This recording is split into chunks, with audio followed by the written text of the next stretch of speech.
কারো আমি হইলাম না আপন রে জোরে না, কারো আমি হইলাম না আপন। আগে ভিডিও দেখেন, তারপর আমার গালাগালি করেন। আমি ব্যর্থহীন কণ্ঠে বলতে চাই যে জামাত ইসলাম একটি ধর্মান্ধ, একটি উগ্রপন্থী দল। তারা ধর্মকে নিয়ে ব্যবসা করতে চায়।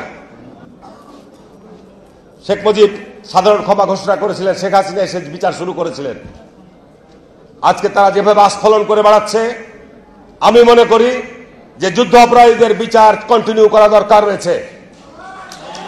কারণ তারা এই কিছুক্ষণ আগে আমার বক্তা বলে গেলেন যে স্বাধীনতার উষা লগ্নে বহু পতিত মুক্তিযোদ্ধাকে তারা নির্মমভাবে হত্যা করেছে, এটা সঠিক।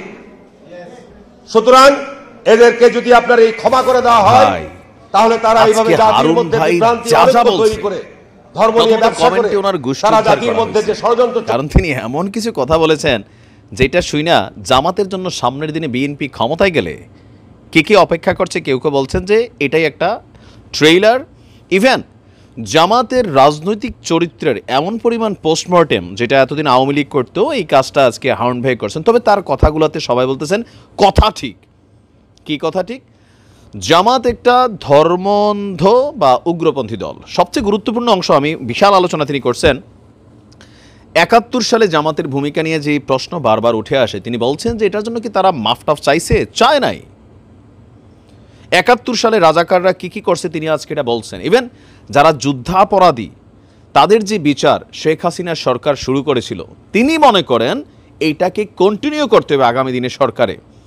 তাহলে পরিস্থিতি কোন দিকে যাবে? ইভেন যে বিষয়গুলোতে জামাত এই গত ৫ই আগস্টের পর কিছু জিনিস তো বিতর্ক করছে, যেমন ধরেন এই যে বিভিন্ন হিন্দুদের পূজা পার্বণে গিয়ে তারা সেখানে গজলের আয়োজন করেছে, যদিও বলছে তারা পরবর্তী সময়টা তাদের সাথে কানেক্টেড না, বাট আবার দেখা গেছে তারা তাদের সমর্থক। এরপরে ওই যে দোয়া পড়ছে বা ত্রিপিটক না কি জানি, ওই যে গীতা পাঠ করছেন, এগুলো নিয়ে যে সমালোচনা হয়েছে সেটাও কিন্তু তিনি এখানে তুলে এনেছেন। হারুন ভাই সম্ভবত এই ভিডিওটা ৩ থেকে ৪ মিনিট, মানে জামাতের এমন কোনো কর্মকাণ্ড নাই যেটা সম্পর্কে তিনি শর্টলি এখানে ব্রিফ করেন নাই। জামাতের যে বিষয়গুলো নিয়ে তিনি আলোচনা করছেন সবগুলো আমি বলতে গেলে আমারে আবার অনেকে গালাগালি করবেন, কারণ আমাদের বিষয়গুলো হচ্ছে কি যে যখন আমার কোনো বক্তব্য যার পক্ষে যায় তার কাছে ভালো লাগে, আবার ধরেন আরেকজনের একটা বক্তব্য যখন আমরা চ্যানেলের মাধ্যমে তুলে ধরি তো সেটা নিয়েও পজিটিভ নেগেটিভ মন্তব্য আছে। তো আমরা আমাদের অডিয়েন্সদের কাছে যারা জামাতের সমর্থক তারা এখানে কমেন্ট করেন না, কারণ আমাদের বাংলাদেশে একটা জিনিস আছে কি, গোয়াল্লার গরু মানে গোয়াল্লার দুধ গোয়াল্লার কাছে ভালো। আমরা যারা বিএনপি, আওয়ামী লীগ, জামাত যে পার্টি করি নিজের দলের সব কিছুই ভালো লাগে, বাকিগুলো কিন্তু এত ভালো লাগে না।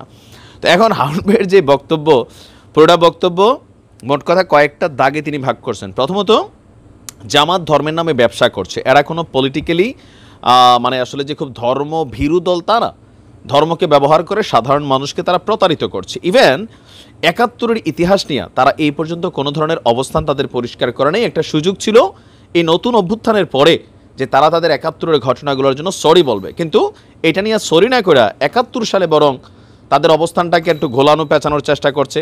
২৪-এর ইতিহাসকে ৭১ থেকে সরিয়ে না এটারে হাইলাইট করার ট্রাই করছে। যুদ্ধাপরাধীদের বিচার এটা অন্যায় ছিল এরকম বক্তব্য তারা দেওয়ার চেষ্টা করছে। মানে হারুন ভাই এখানে অনেকগুলা পয়েন্ট ক্রিয়েট করছেন। এর মাঝখানে সবচেয়ে যেটা ছিল যুদ্ধাপরাধীদের বিচার। জামাত সম্পর্কে তিনি মানে আমার মনে হয় যে আওয়ামী লীগ ঠিক যেই ভাষায় জামাত সম্পর্কে কথা বলতো, তো এখন জামাতের যে বর্তমান পলিটিক্যাল পরিচিতি বা আবার এখানে বৈষম্য বিরোধীর সাথে জামাত যে তাদের দোসর, এটা কিন্তু তিনি সরাসরি বলছেন যে এই ছাত্ররা যে বক্তব্যগুলো বলছে ৭২-এর সংবিধান সহ যা যা জামাতের দোসররা এই কাজগুলো করতেছে। এখন আপনি আসলে কি মনে করেন যে আগামী দিনে ৫ বছরের জন্য যদি জামাতকে ক্ষমতায় দিয়ে দেওয়া হয়, তাহলে তারা ক্ষমতায় যাওয়ার পর আসলে কি কি ভালো কাজ করবে, কি কি খারাপ কাজ করবে? বিএনপি অথবা জামাত ইসলাম দুই দলের মধ্যে কোন দল আসলে বাংলাদেশের জন্য মানে প্রাণ জান দিয়ে আসলে ঝাঁপাই পড়বে? এখানে আরেকটা বিষয়, কেউ কেউ বলছেন জামাত ইসলাম বাংলাদেশ, এই দলটার উৎপত্তি বাংলাদেশে হয় নাই, বাকি রাজনৈতিক দলগুলোর উৎপত্তি এখানেই হয়েছে। সো এটার গোড়া যেহেতু বাংলাদেশে না, বাংলাদেশের প্রতি তাদের টানটুন তেমন নাই। আবার পাকিস্তানপন্থীদের একটা কি বলা হয় যে চলন আছে বা মনোভাব আছে বা বিভিন্ন ধরনের অ্যাক্টিভিটিস আছে। এমনকি তারা আগামী দিনে রাষ্ট্র ক্ষমতায় আসলে জঙ্গিবাদ মাথা ছাড়া দেবে, তারপর পাকিস্তানের সাথে অনেক কিছুই ঘটবে যেগুলো আসলে ঘটার উচিত নাই। পাকিস্তান এখনও বাংলাদেশকে সরি বলা, মানে হিউজ একটা আলোচনা ছিল আমি সবগুলা বলার আসলে এখানে সময় স্বল্পতার কারণে বা আমাদের কমিউনিটি গাইডলাইন চলে আসে আরেকজনের ভিডিও পুরোটা চালাইলে শর্টলি আমি যতটুকু বলার ওনার এই বক্তব্যের পুরো অংশটা মানে আগামী দিনে জামাত সম্পর্কে বিএনপির অবস্থানটা কি হবে, এখন এটা কি ব্যক্তি হারুন ভাইয়ের বক্তব্য নাকি বিএনপির পলিটিক্যাল অবস্থান থেকে বক্তব্য, সেটা হচ্ছে আলাদা বিষয়। তবে যত দিন যাচ্ছে ক্ষমতাকে কেন্দ্র করে পুরনো মিত্র এখন সবচেয়ে বড় শত্রুতে পরিণত হচ্ছে। এটা নামই রাজনীতি। রাজনীতিতে কেউ কারো আপন হয় না, যখন যার সাথে যার মানে জোট করলে ভালো হবে তখন তারা কিন্তু তাদের সাথেই চলে। দেখা যাক কি হয়। ভালো থাকুন।